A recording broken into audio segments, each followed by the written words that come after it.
We're talking about a secret, one season only contract so massive it could only be called a final chapter deal. But the money is the least interesting part. According to our exclusive insider reports, Zach and Tori have agreed to return for one last ride, but only if TLC and Matt grant them one thing they've never had before: power. Specifically, the power of a complete veto over their scenes, and more importantly, the power to force a final, professionally mediated, on-camera negotiation for a piece of the farm. Season 26 is being designed around a single question: can the Roloff family heal itself and save its legacy, or will we witness the final heartbreaking implosion live on television? This is the story of their epic return and the one demand that will change everything. Before we dive into the explosive details of this alleged contract and what it means for every single member of the Roloff family, I need you to do me a huge favor. If you believe this family deserves one last chance to get it right, hit that like button right now.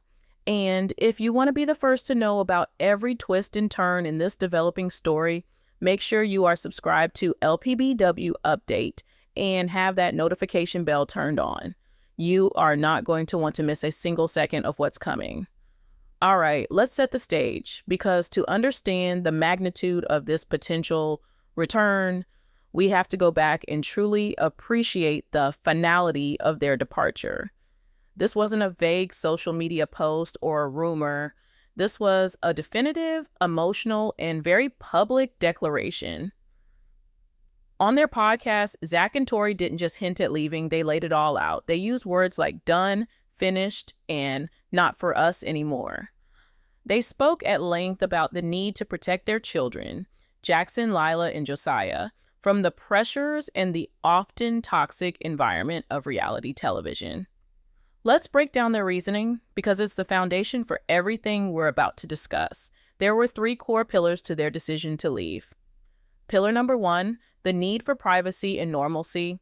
Tori, in particular, has been vocal about this for years. While she signed up for this life when she married Zach, she didn't necessarily sign up for every private moment, every parenting struggle, and every family disagreement to be dissected by millions of people online.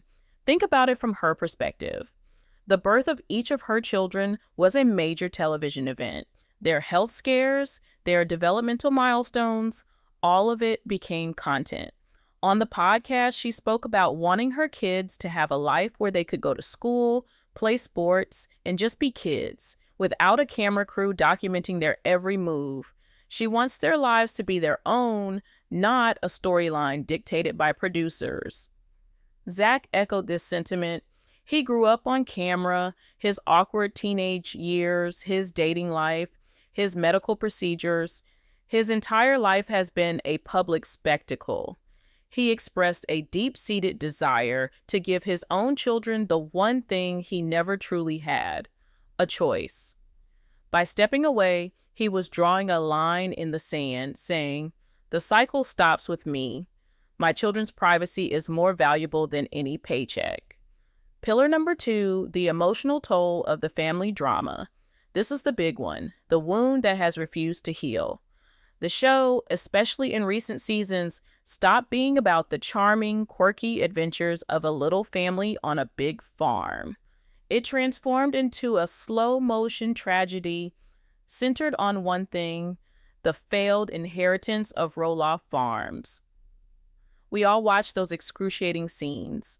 Zach, believing he was next in line to carry on the family legacy, sat down with his father, Matt, to negotiate for a piece of the north side of the farm. We saw the hope in his eyes turn to confusion, then to hurt, and finally to a cold, simmering anger. He felt, in his own words, that the offer wasn't fair. He felt that his father was putting business before family, that the man who had preached legacy for decades was suddenly treating him like any other buyer off the street. The tension was unbearable. Matt claimed Zach came in with a sense of entitlement. Zach claimed Matt moved the goalposts and created an impossible situation. Karen, caught in the middle, seemed to side with Matt, further driving a wedge between father and son. Amy, having already sold her portion and moved on, could only watch from the sidelines in heartbreak. This wasn't just a disagreement over a real estate deal. This was the shattering of a lifelong dream. Zach didn't just want to buy a piece of property, he wanted to buy his childhood. He wanted to raise his kids in the same magical environment where he grew up to pass down the Roloff legacy. When that dream died in that cold, transactional meeting, something broke within the family.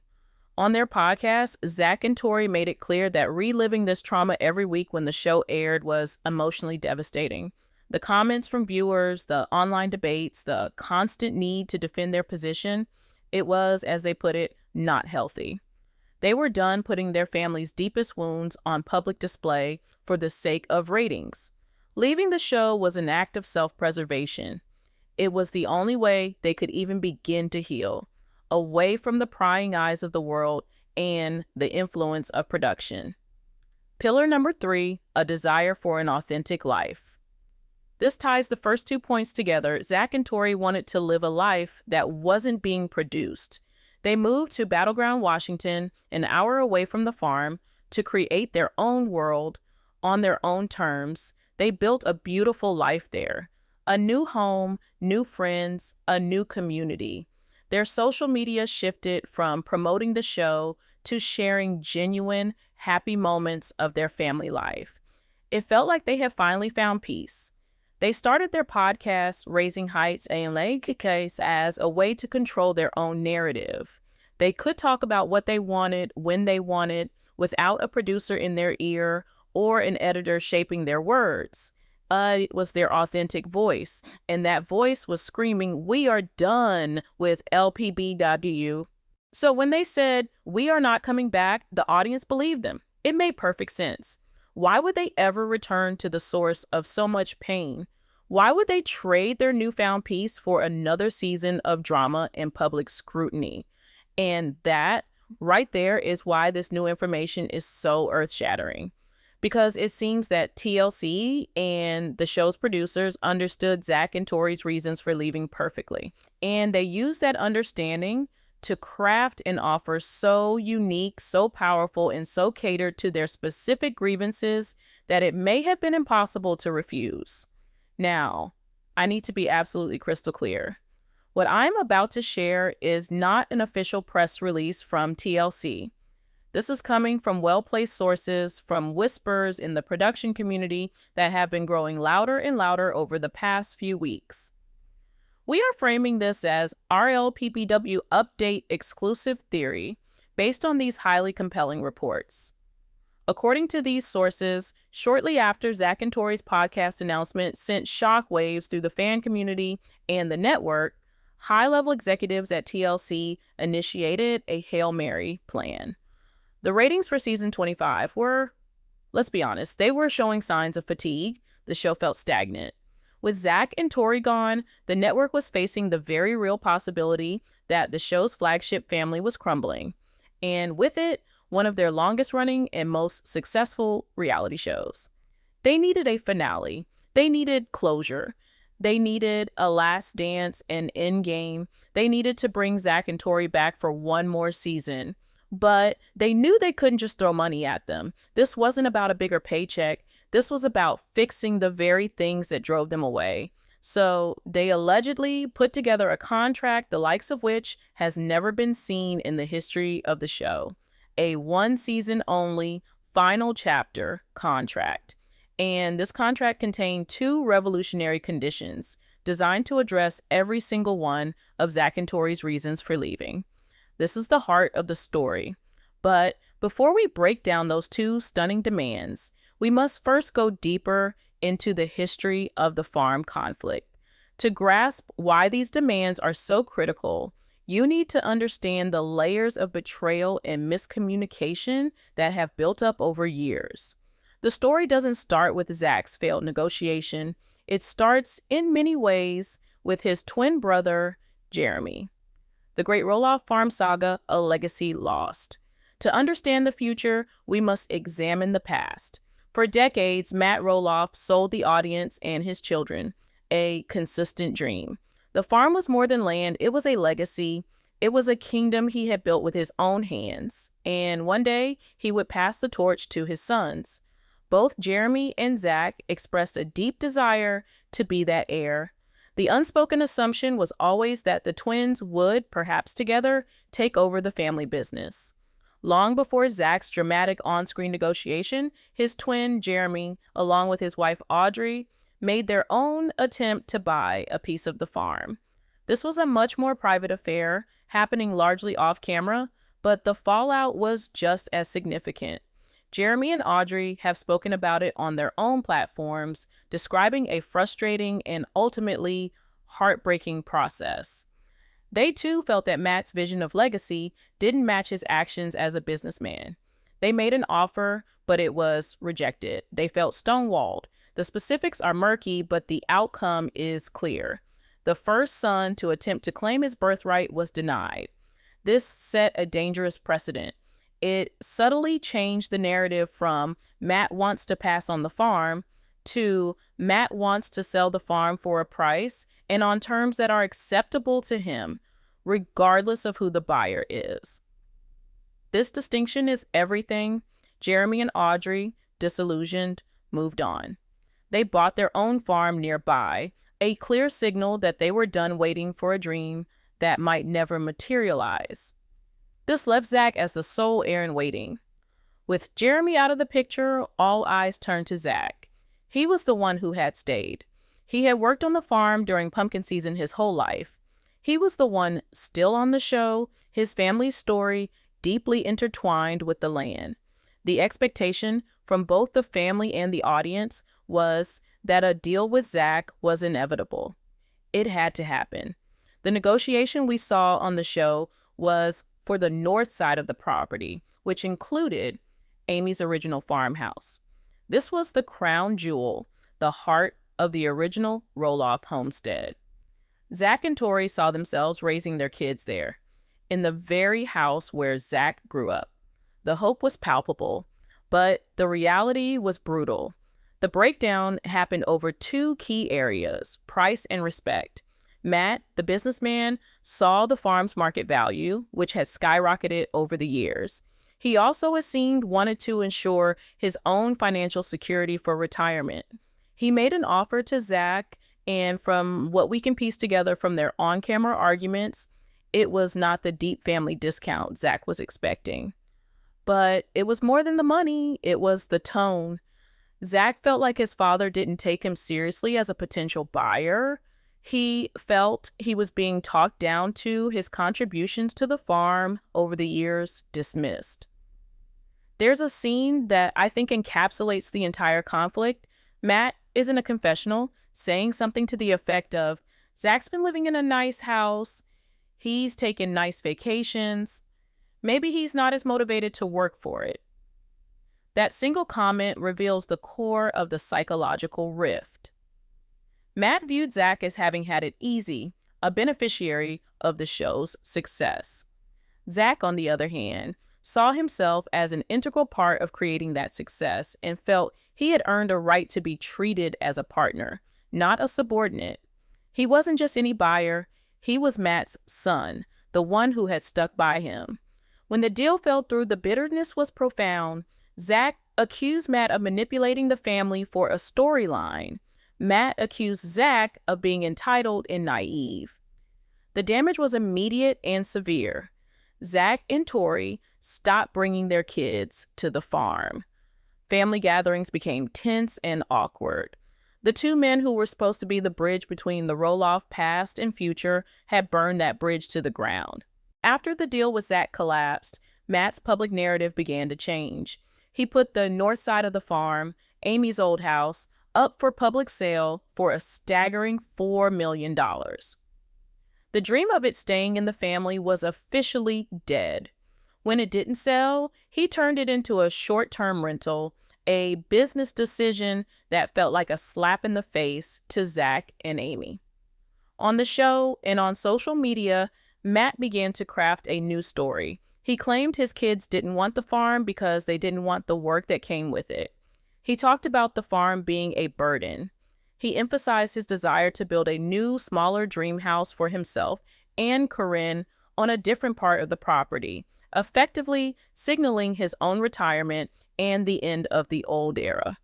To many viewers, this felt like revisionist history. It felt like Matt was trying to justify a decision that had caused immense pain by retroactively blaming his children for not wanting what he had ultimately refused to give them on reasonable terms. This created the image of Matt as a patriarch who valued his pride and his wallet more than his family's legacy, the very legacy he claimed to hold so dear. So now, with that full painful history in mind, let's return to the present. Let's return to this alleged final chapter contract. You now understand the depth of the wounds. You understand the complete breakdown of trust. You can see why, for Zach and Tori, simply coming back for more money would be a laughable, insulting proposition. It would be selling their pain for cash. No, for them to even consider returning, the offer had to address the core issues. It had to give them something money can't buy, control, and a chance at true resolution. And that brings us to the two alleged non-negotiable demands that form the bedrock of this secret deal. According to our sources, the first condition Zach and Tori laid down was ironclad. They would have final cut approval on all of their scenes. Let me repeat that. Final cut approval.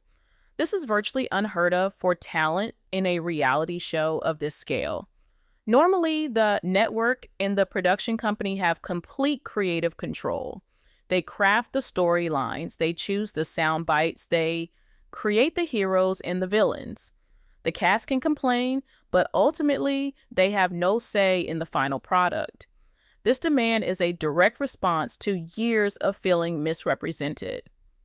Think about the negotiation scenes. It's possible that key conversations were left on the cutting room floor. Perhaps Zach made points that were edited out, making him look more petulant. Perhaps Matt's tone was softened in post-production. We, the audience, only see the version of reality the producers want us to see. For Zach and Tori, this veto power is not about vanity. It's about protection. It ensures that if they agree to step back into this lion's den, their side of the story will be told unfiltered. It means that if a conversation with Matt gets ugly, the network can't selectively edit it to make one person look better than the other. It guarantees that the raw, unvarnished truth of their interactions will be what makes it to the screen. More importantly, it's about protecting their children. If there's a moment with Jackson, Lila, or Josiah that Tori feels is too sensitive, too private, or could lead to negative public scrutiny, she can have it removed. No questions asked. This addresses her primary concern about privacy and gives her the peace of mind to allow cameras back into her home. It fundamentally shifts the power dynamic from the network to the talent. It's a game changer, and it's a demand born directly from the pain of their past experiences on the show. It tells TLC, you can have us back, but you will play by our rules this time. And this, ladies and gentlemen, is the one that will define the entire season. This is the storyline. The second demand wasn't just for another meeting with Matt. They've done that, and it failed spectacularly. Their demand was for a professionally mediated, on-camera summit with Matt Roloff to make one last definitive and final offer for a piece of Roloff Farms. Let that sink in. They are demanding that TLC facilitate and fund a formal mediation process. This wouldn't be another heated argument across the kitchen table. This would involve bringing in an impartial third party, a professional family therapist, a business mediator, someone with experience in healing fractured family businesses to guide the conversation. This is a stroke of absolute genius, and it serves multiple purposes. First, it creates a controlled environment. A mediator would establish ground rules, ensuring that the conversation doesn't devolve into a shouting match. They would prevent the dredging up of old grievances and keep the focus on finding a tangible, forward-looking solution. Matt wouldn't be able to simply dismiss Zach's feelings, and Zach wouldn't be able to storm off. They would be forced to communicate constructively, perhaps for the first time in years. Second, it validates Zach's position. By demanding a mediator, Zach is essentially saying, our relationship is so broken that we are incapable of solving this ourselves. We need professional help. It removes the personal attacks and reframes the conflict as a complex business and family issue that requires expert intervention. It takes the emotional burden off of him and Tori to try and manage Matt's personality. Third, and most importantly for us, the viewers, it guarantees a dramatic, high-stakes television event. The entire season would build towards this meeting. It is the Super Bowl of Roloff family drama. The central question of will they or won't they would be answered once and for all. The alleged framework for this season-long arc is simple and brilliant. Season 26 will be entirely focused on this single storyline. We would see Zach and Tori's decision to accept the offer. We would see them preparing for the mediation, perhaps meeting with the mediator beforehand. We would see Matt's reaction to this demand. Would he be indignant, humbled? We would see Amy and Corinne's roles in this, whether they are allies for peace or agents of chaos. Every episode would be a step closer to the final confrontation, and the season finale would be the mediation itself. Will Matt finally make a fair offer?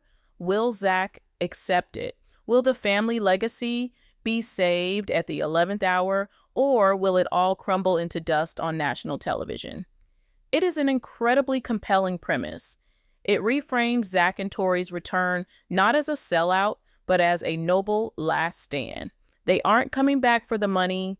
They are coming back for one last shot at the dream, but this time on their terms. It's their final desperate attempt to heal their family and reclaim their birthright. This is a story that TLC is banking on to not only save the show, but to give it the most legendary and talked about final season in reality TV history. The question now is, what would that season actually look like? What are the ripple effects for every other member of the family? That's what we're going to break down right after this. Welcome back to LPBW Update. In the first part of our exclusive report, we laid out the shocking foundation, the credible insider reports that Zach and Tori Roloff are returning to Little People, Big World for a single final season. We detailed the two groundbreaking demands that allegedly sealed the deal: absolute veto power over their scenes and a professionally mediated on-camera showdown with Matt for the farm. Now, in part 2, we are going to dive deeper. We are going to move from the what to the how and the why. How would this season actually play out? What would this mean for Amy, for Karen, for Chris, and even for Jeremy and Audrey? We are going to put on our speculative producer hats and map out what this final chapter could look like, scene by dramatic scene. This is where the theory becomes a living, breathing narrative. Let's start before the cameras even roll. Imagine the scene. A high-level TLC executive is on a Zoom call with Zach and Tori. The mood is tense. The executive has just laid out the final chapter offer. The money is significant, more per episode than they've ever made before. But Zach and Tori are unmoved. They've heard the money pitch before. This is where the conversation pivots. The executive, let's call her Susan, plays her trump card. Zach, Tori, she says, we understand your hesitation. We've read the comments. We've seen the pain this has caused. This isn't about just making another season of the show. This is about closure. For you, for your family, and for the audience that has grown up with you. We want to give you the platform to finish your story the way you want to tell it. And then she drops the two conditions. You'll have editorial control, final cut. If a scene doesn't feel right, If it doesn't honor your family's truth, it's out. And we will facilitate a formal mediation with your father. We will hire a neutral, respected professional. The entire season will be about this one last effort to resolve the farm issue. This is your chance to have the conversation you've always wanted in a safe and controlled environment. You can imagine Zach and Tori looking at each other. The gears are turning. This isn't what they expected. This isn't just an offer. It's an opportunity. It's a chance to confront the issue head on with the safety net of a mediator and the power to control their own narrative. It's a chance to get an answer once and for all on camera where Matt can't spin the story later. After days of agonizing discussion, they agree, but their yes comes with a steely resolve. They are no longer the happy-go-lucky side characters. They are producers of their own story, and they are on a mission.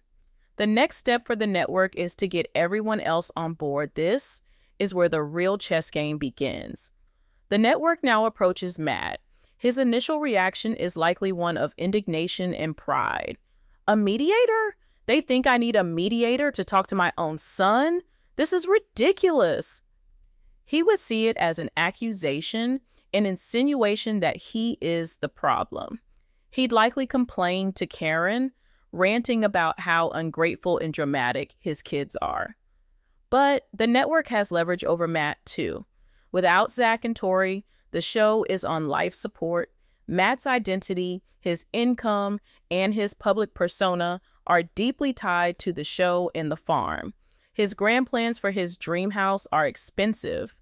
The show's paycheck is essential. Furthermore, the network could frame it to him as a PR victory. Matt, this is your chance to be the hero, they might say. Imagine the finale. You, the magnanimous patriarch, finally finding a way to pass on your legacy. You'll be celebrated for bringing your family back together. It's the perfect ending to your life's work. Faced with the potential cancellation of the show and the opportunity to control his own image as the family's savior, Matt would reluctantly agree. His ego would tell him he can win the mediation, that he can convince the mediator and the world that his position has been right all along.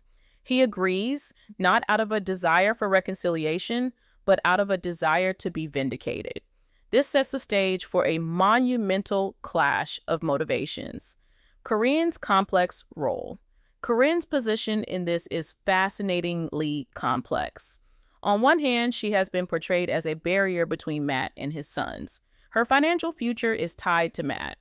If Matt sells a significant income-producing portion of the farm to Zach at a steep discount, it directly impacts her and Matt's retirement plans. She would likely be Matt's biggest cheerleader in holding a firm business line. We can imagine her whispering in his ear, "Don't let them guilt you, Matt. This is our future we're talking about." However, Karen is also image conscious. She knows she is often painted as the wicked stepmother by a segment of the audience. This final chapter offers her a chance at redemption. If she is seen encouraging Matt to mend fences, to be the peacemaker, she could rehabilitate her public image.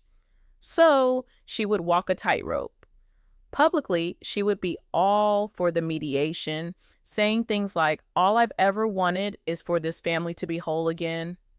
Privately, she would be reminding Matt of the financial stakes, creating a powerful undercurrent of tension. Her performance in this season would be a masterclass in diplomacy and self-interest.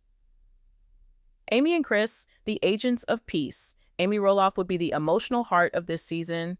The news of a potential reconciliation would bring her both immense hope and deep-seated fear. She's seen this movie before and knows how badly it can end.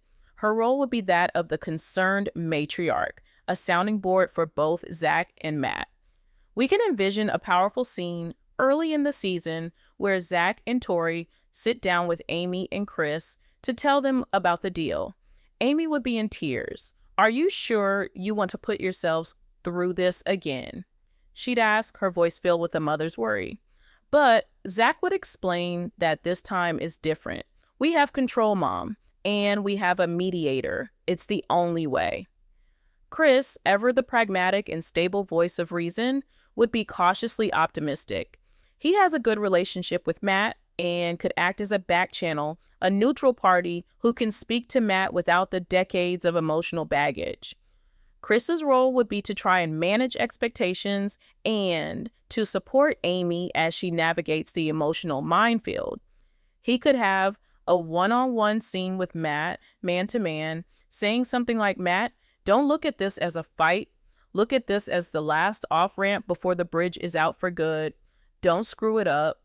The wild card, the return of Jeremy and Audrey, this is where the speculation gets really juicy. If TLC is creating a final chapter, they would want to tie up all the loose ends.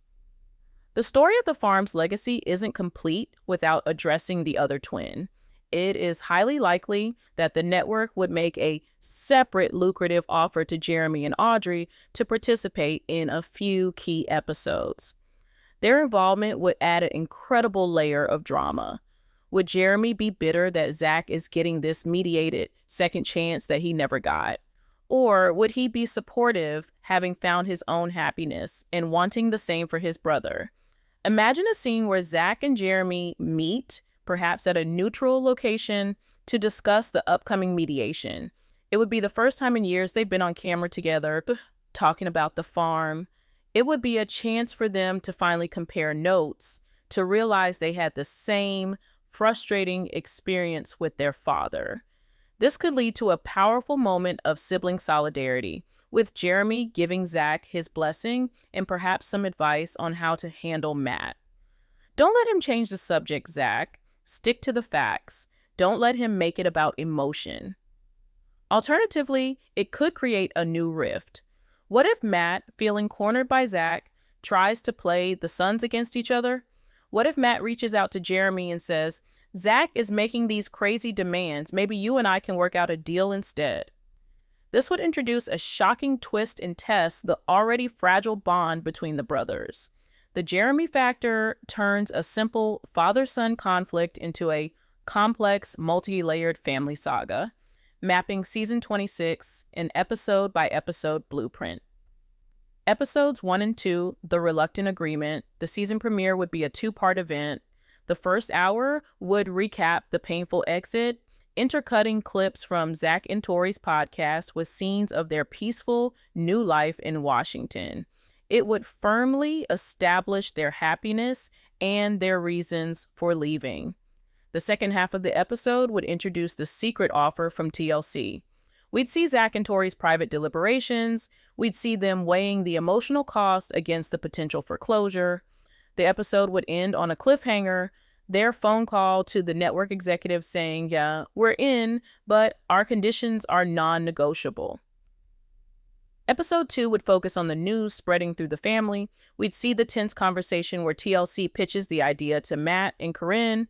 We'd see Matt's angry, prideful reaction, followed by his slow, calculated acceptance. Then we'd see Zach telling Amy and Chris, a scene filled with tears and cautious hope. The episode would be about setting the battle lines and establishing each character's motivations and fears. Episodes 3 and 4, The Mediator and the Rules of Engagement. These episodes would introduce the mediator. The network would likely choose someone with a recognizable, calming presence, perhaps a well-known family therapist or author. This person would have individual sessions with each party. The session with Zach and Tori would be emotional and cathartic. They would lay out years of frustration, their feeling of being disrespected, and their dream for their children. They would explain that this is their last-ditch effort. If this doesn't work, Tori might say, then we know we have to close the door on that part of our lives forever, and we can do it with a clear conscience, knowing we tried everything. The session with Matt and Corinne would be a stark contrast. Matt would likely try to charm the mediator, painting himself as the benevolent father who has been unfairly maligned. He'd talk about the financial realities, the hard work, the burden of the farm. The mediator's job would be to cut through the spin and get to the core issues. A skilled mediator might ask a pointed question like, "Matt, what is more important to you? the market value of the land, or your relationship with your son? His answer would be incredibly revealing. These episodes would also feature the first on-camera meeting between Zach and Matt in a long time, but a neutral one, perhaps at a family event for the grandkids. The interaction would be visibly tense and awkward, full of polite but cold exchanges. It would serve to remind the audience of just how high the stakes are and how broken their relationship truly is. Episodes 5 and 6, Sibling Summits and Shifting Alliances. This is where Jeremy and Audrey would come in. Episode 5 could be titled The Lost Son. It would feature Jeremy's return to the show. We would see his and Audrey's life on their own farm, establishing that they have built their own legacy. Then we would get the big scene, the brotherly summit between Zach and Jeremy. They would hash out their shared history, their individual attempts to buy the farm, and their mutual frustration with their dad. It would be a powerful healing moment, culminating in Jeremy telling Zach, "Go get our farm, brother." Episode 6 would explore the other alliances. We might see a scene with Amy and Corinne having coffee. It would be a tense but necessary conversation. Amy, speaking from the heart, might say, "Corinne, I know you and I have had our history, but Matt listens to you. Please, encourage him to open his heart, not just his wallet. Don't let him lose another son over this." This would put the pressure squarely on Karen to choose a side, Team Matt's finances or Team Roloff family. Meanwhile, Matt, feeling the pressure mount, might make a calculated move. Perhaps he calls Amy, trying to get her on his side, complaining about Zach's demands. Amy, now armed with a fuller picture, would stand firm, telling Matt, "This isn't about demands, Matt. This is about a broken relationship. Your son is giving you one last chance to fix it. Don't waste it." Matt would be left feeling increasingly isolated, with only Corinne in his corner. Episodes 7 and 8, The Final Offer, the two-part mediation finale. This is it. The entire season has been building to this. The season finale would be a 2-hour, commercial-free television event, focusing almost entirely on the mediation. The setting would be neutral, perhaps a conference room or a quiet part of the farm lodge. The mediator, Zach, Tori, Matt, and Corinne are present. The cameras are unobtrusive, fly-on-the-wall style. The air is thick with tension. The airing of grievances. The mediator begins by allowing each side to state their position and their feelings without interruption. Zach, with Tori by his side, would speak first. He would talk about his love for the farm, his memories, his desire to give his kids the same childhood he had.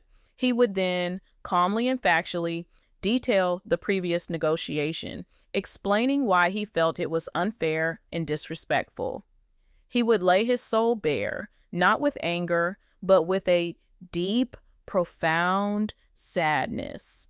Then it's Matt's turn. He would likely start with his defensive talking points, the taxes, the upkeep, the market value. But under the mediator's gentle prodding, the facade might crack. The mediator might ask Matt, "Beyond the numbers, what do you fear will happen if you sell to Zach?" This could lead to a breakthrough.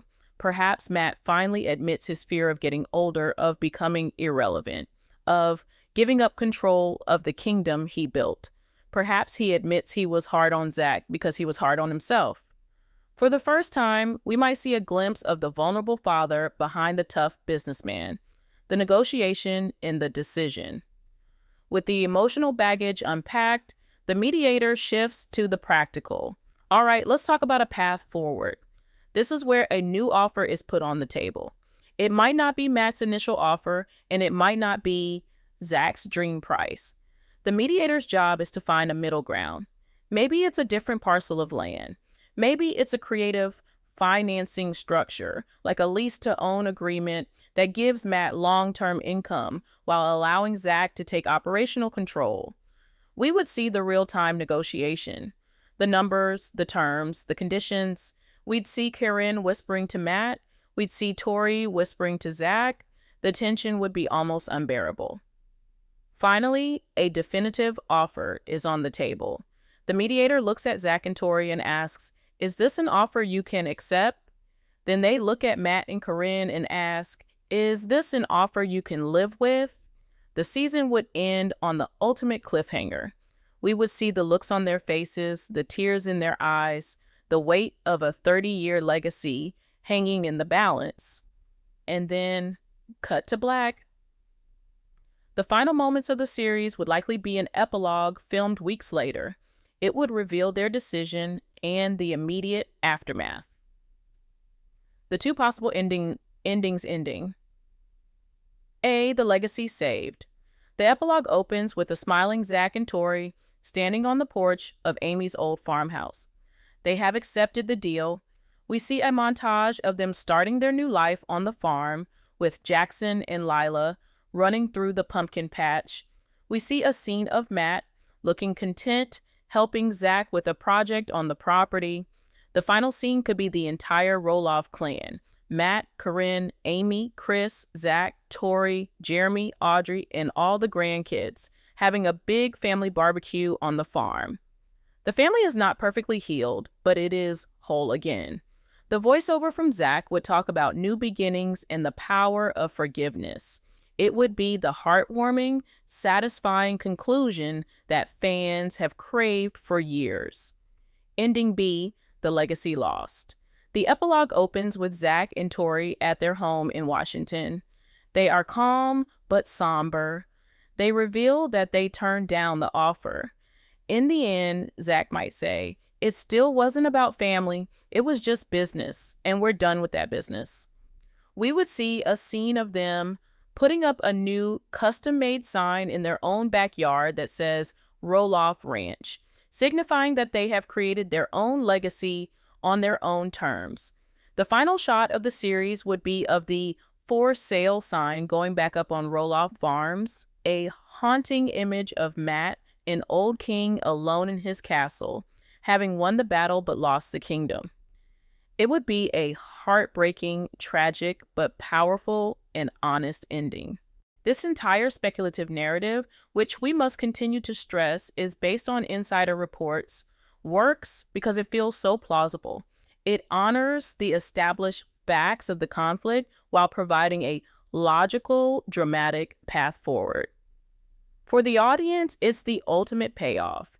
It validates their investment in the family story. It takes Zach and Tori from being victims of family drama to being empowered agents of their own destiny.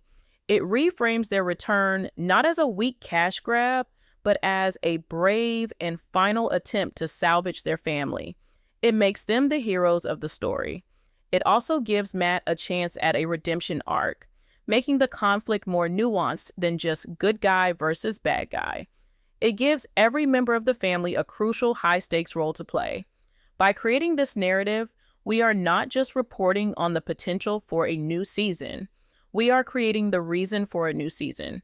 We are telling TLC and the Roloffs what the audience wants to see: a conclusion, a real, definitive, and emotionally resonant end to one of the most beloved and enduring sagas in reality television history. So there you have it, the full, detailed breakdown of the exclusive theory that is setting the LPBW world on fire. The final chapter. A one-season return fueled by Zach and Tori's power play demands, culminating in a final, mediated showdown for the farm. Is this real? Our sources are adamant, but as of now, it remains a report. But let me ask you this. Doesn't it just make perfect sense? It's the only story left to tell. It's the only way to end this show with the dignity and closure it deserves. It's the kind of television event that would have us all glued to our screens, our hearts in our throats, rooting for this fractured family to find a way back to each other. Now, I have to turn it over to you, the most passionate and intelligent fan base out there. What do you think of this theory? Do you believe our sources? Do you think Zach and Tori should return under these conditions? What do you think Matt's reaction would be? And Most importantly, if this season were to happen, which ending do you think we would get? The fairy tale or the tragedy? Drop all of your theories, your hopes, and your predictions in the comments section below. Let's get this conversation started. I will be down there reading and responding to as many as I can. Thank you for joining us here at LPBW Update. We are committed to staying on top of this story. If and when any part of this is confirmed, you will hear it here first.